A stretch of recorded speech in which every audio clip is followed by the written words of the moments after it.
This is the Thoughtful Travel Podcast. I'm your host, Amanda Kendall of the notaballerina.com travel blog. Every episode I'll share travel tales from several fellow travel lovers, and together we hope to entertain and inspire you, remind you of some of your own great travel experiences, and encourage you to hit the road again soon.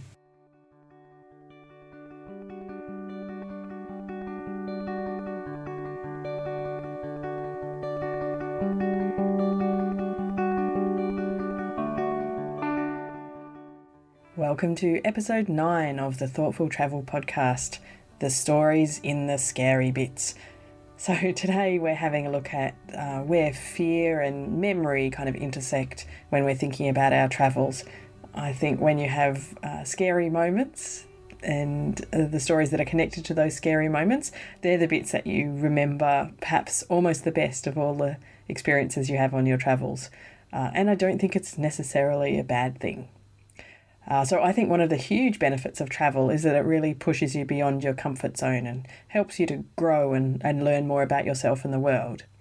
Now, if something frightening or scary happens, then I guess your comfort zone is widened even further, and that's not necessarily a bad thing. I think everyone likes to remember the scary bits, or perhaps at least to tell the tale about them. We've actually had an episode back in episode 5 called Every Traveller's Scared Sometimes, where I chatted with a couple of people about some of particularly hairy, scary moments on their travels. And I think the moral out of that, or the lesson, was that although scary things happen, they happen to everyone, experienced travellers or inexperienced travellers, and there's certainly not a reason to stay home. I was thinking about some of the scary moments that I've had on my travels, and actually quite a number of them involved being in a car in a foreign country where the driver didn't speak, I didn't speak the driver's language, and we were travelling, kind of fast and dangerously. I think I'm a nervous passenger to start with, so perhaps that's why it happens to me. But one of the scariest moments was in Egypt. It was in the middle of the night, and there'd been this mix-up, and we hadn't been able to take the shuttle bus to the airport, and someone had found us this taxi. They kind of rustled up this guy who, I don't know if it really was a taxi. His car had no markings on it, and actually in retrospect, thinking about his driving style, I'm not even convinced he had a driver's license. But in any case, there we were hurtling along this kind of rough Egyptian highway en route to the airport in the middle of the night. And our driver, apart from loving to drive fast and having a great excuse, he thought, because he thought we were going to miss our plane. But on top of that, he had the theory that if he drove without his headlights on, then he would save money on fuel. It would reduce the fuel consumption of the car. I don't think it's true. And in any case, there's a good reason to drive with your headlights on in the middle of the night, because then you can see where you're going and what's coming towards you, because of course there happened to be some other drivers around who had this same fuel consumption theory and were also driving along this highway without their lights on in the darkness of midnight. So you can imagine how I felt. I was completely convinced that we were about to have a head-on collision and die. I was really, really, really scared. Obviously, I didn't, because I am here to tell you the tale, and that's the thing, that's the story I remember from that day more than anything else that happened to me in Egypt. And it did push me beyond my comfort zone, and it's not something I'd like to repeat, but I think, I always learn and grow from these things. So that was one of the scariest moments of my travelling life. Now, first up today, we're going to be talking to Jean Chaney of Traveling Honeybird.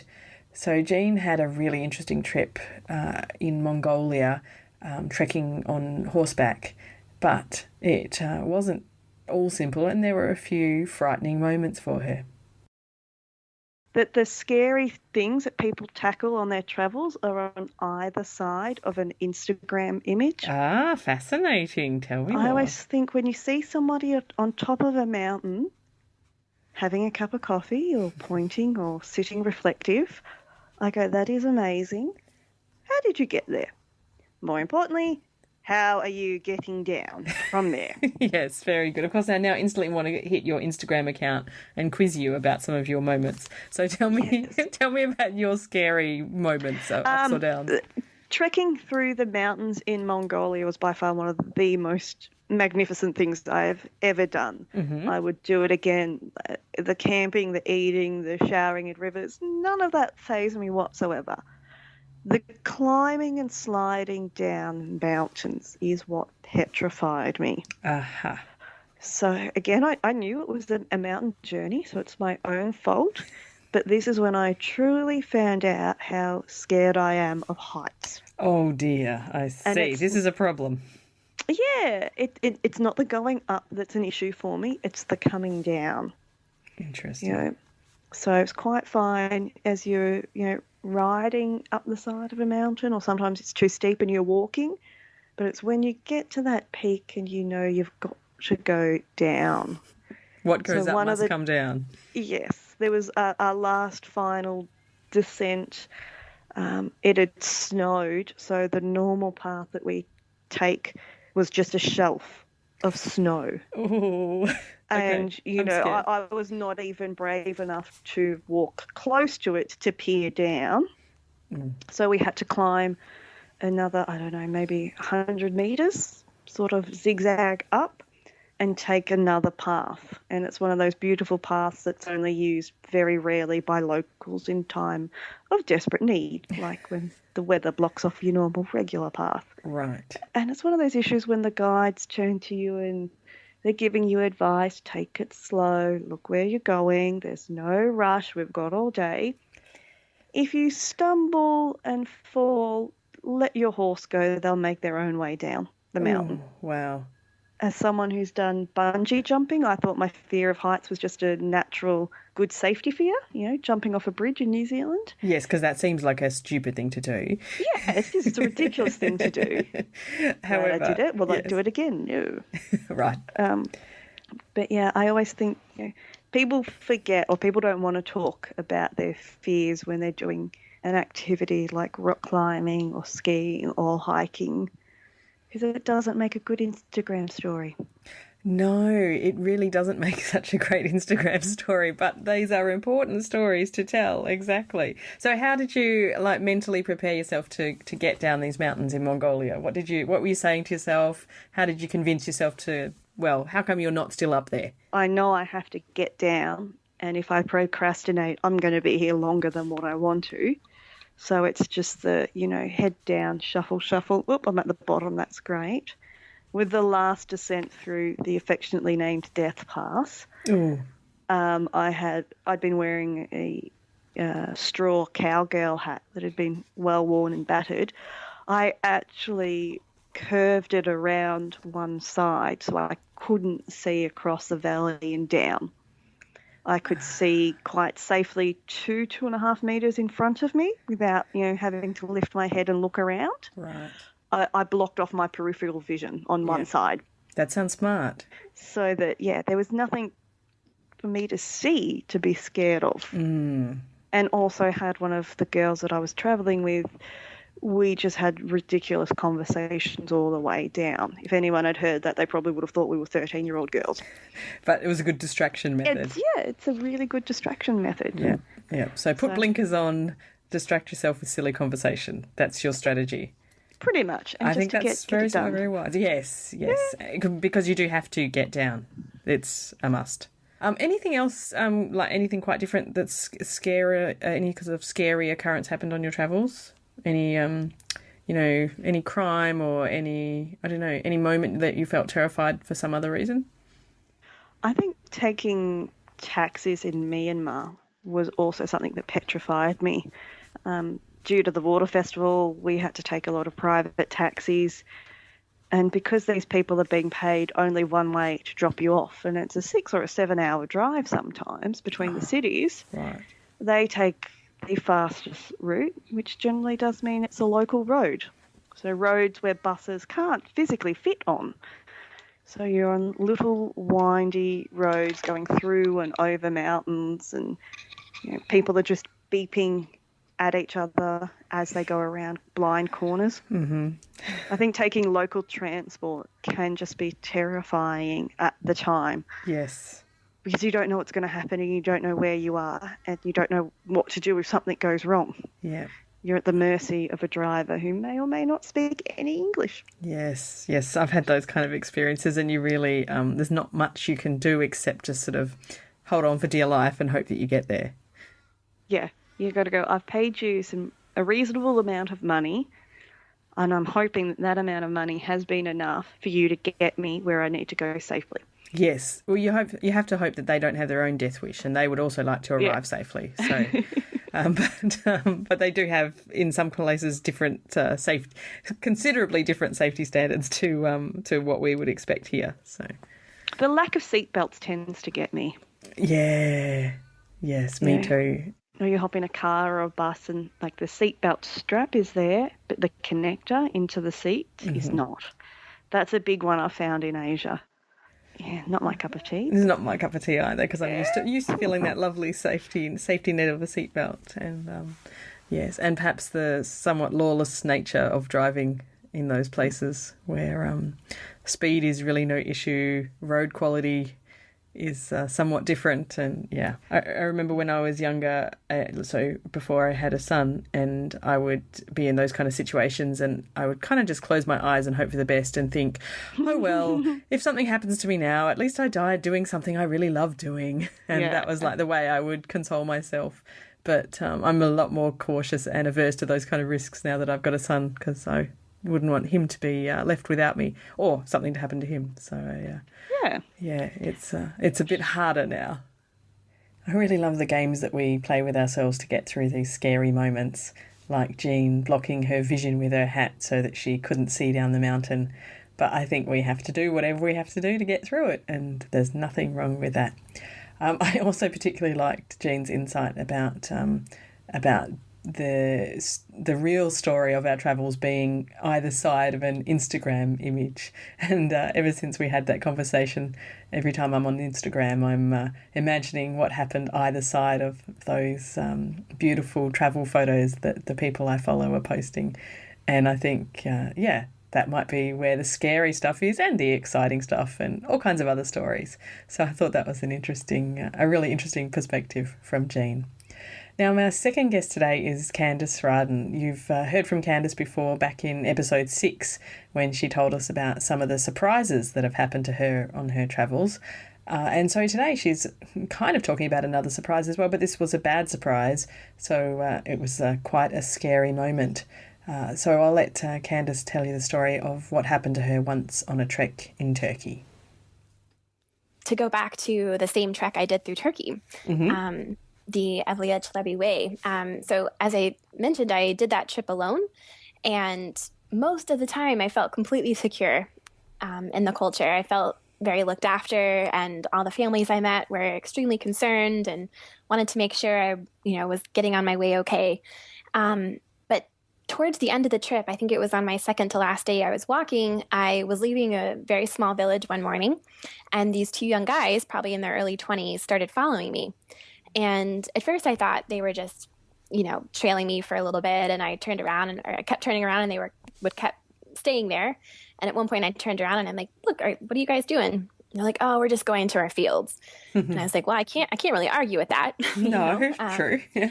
So I kept going, and I passed this house, and there was a very lovely elderly couple sitting outside, and I waved hello to them and kept walking. And at one point a car pulls up, and it's that elderly couple, and they're like, get in, we'll take you to the next village. And I was like, no. And I explained that I was walking across their country, and if I could, I wanted to try to keep walking, but thank you so much. And I turned around, and I could see the guys, the two young guys that had been following me. They had kind of diverted off the road into a field, and they had ducked down so that they weren't visible from the road. And as I'm saying goodbye to this couple, I'm thinking, did they see the guys? Were they concerned for me?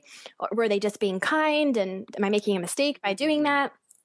So anyway, I kept walking, and turned around another point, and the guys were, crossing over the field to come back to the road. And my annoyance sort of shifted very slowly into the realm of fear.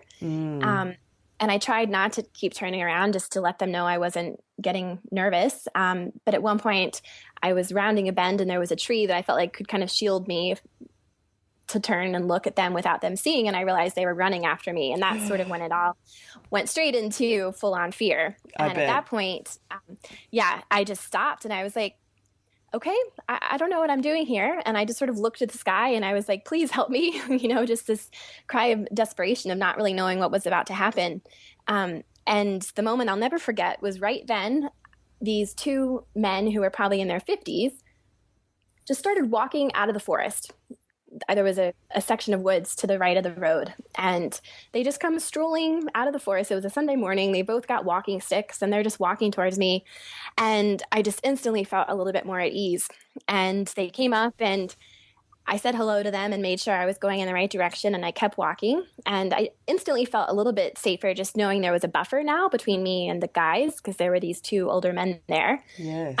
I kept walking, and then at another moment, I hear these voices yelling down to me, and it's the two men, and they're saying, hang on. And they came back down with me and started walking with me. I hadn't said anything to them, and they just decided to walk with me. And they proceeded to walk with me for another hour. As we were walking and conversing, I learned they were from the village I had just left.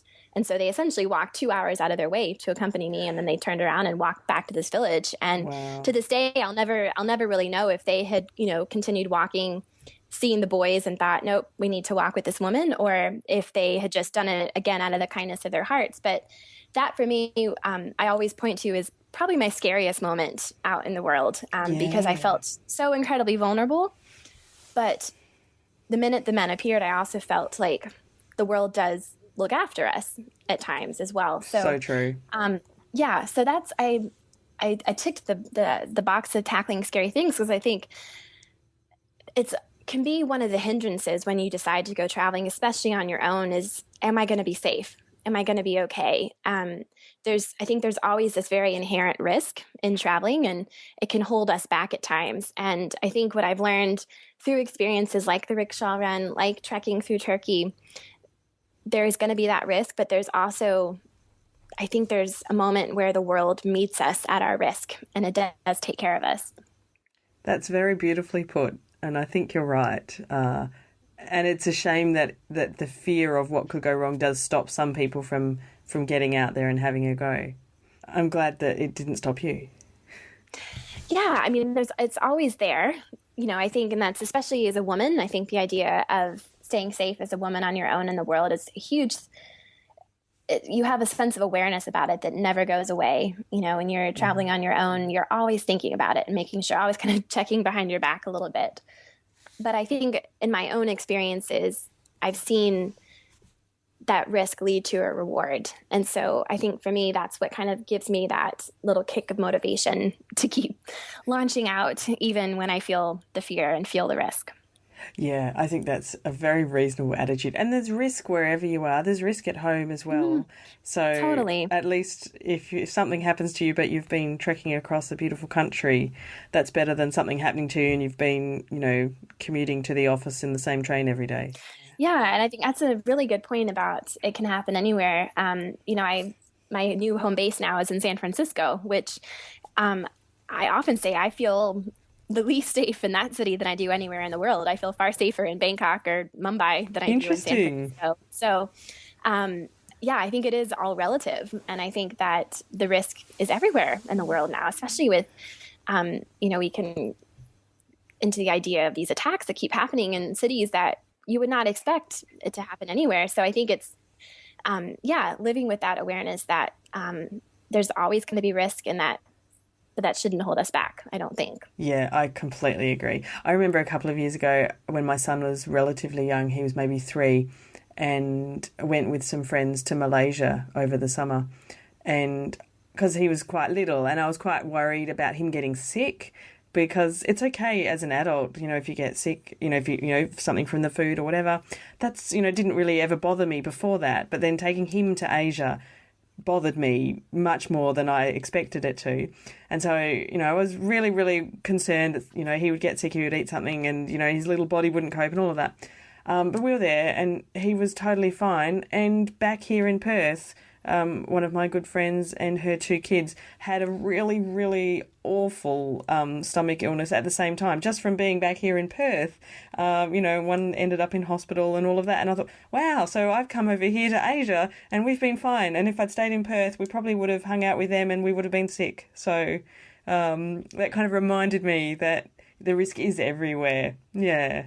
Ah, that's a perfect example of that. Absolutely. Yeah, it was amazing to me of all the things that would happen to my friends back here. That was the thing I was most worried about happening to in Malaysia, and it was fine. So, That's fascinating. Yep. It's better to take some calculated risks and get some new experiences to go with them. But I'm really glad that those two older Turkish guys turned up, because that sounds really scary. I would have been terrified in that situation, because what can you do? You know, they're going to outrun you. There's two of them. They're stronger than you. If something happens, what are you going to do? So, yeah. Exactly. I wrote a story about that experience for a Lonely Planet anthology, and I ended up calling it Two Angels in Anatolia, because that's what those two men felt like to me. I had just sort of lifted my arms to the heavens and they miraculously appeared right when I needed them the most. So, that's a beautiful title for it. Yeah, it's perfect. It's always given me a little extra confidence in future journeys to remember that.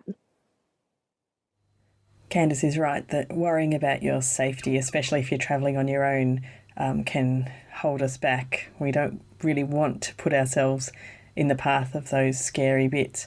But also, as Candace said, the flip side of taking that risk is really worth it, and risk really is everywhere. Now, I also like that Candace has proven my supposition in the title of this episode, that the story is in the scary bits, by turning this particular incident into very much a published story. So her story in the Lonely Planet anthology about her experience in Anatolia in Turkey, I'll put a link in the show notes to it. It's in a great anthology called An Innocent Abroad, Life-Changing Trips from 35 Great Writers. And that's true, there's some really amazing travel stories in there from some very famous writers, and Candace is, of course, one of them. So thank you very much for listening to episode 9 of the Thoughtful Travel podcast. I hope that these scary stories have both entertained you and let you feel that it's okay to have something scary happen on your travels, because that'll make a great story, and it's really worth going out there and taking a few risks from time to time. I am not recommending bungee jumping though, because I just think that's crazy.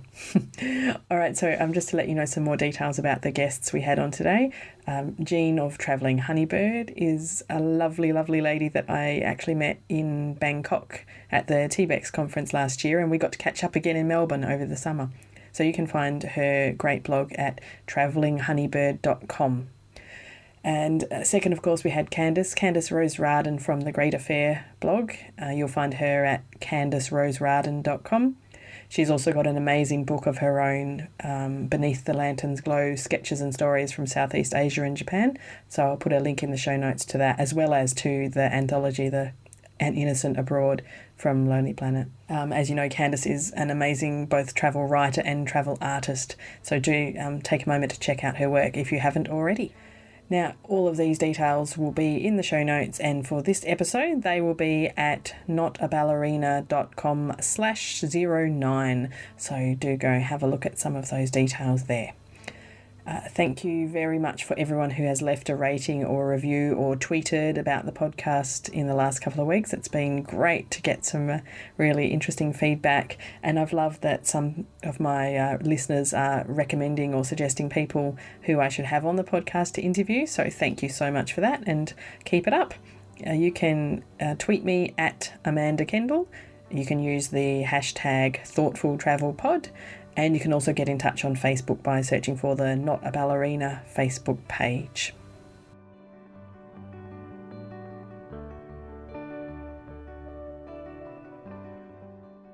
This has been another episode of the Thoughtful Travel Podcast. Show notes and other information are at notaballerina.com/podcast.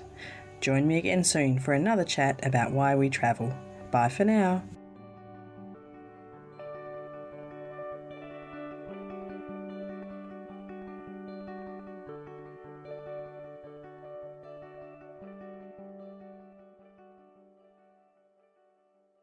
Jackrabbit FM. For your ears. Who is that? Hi, Podcast.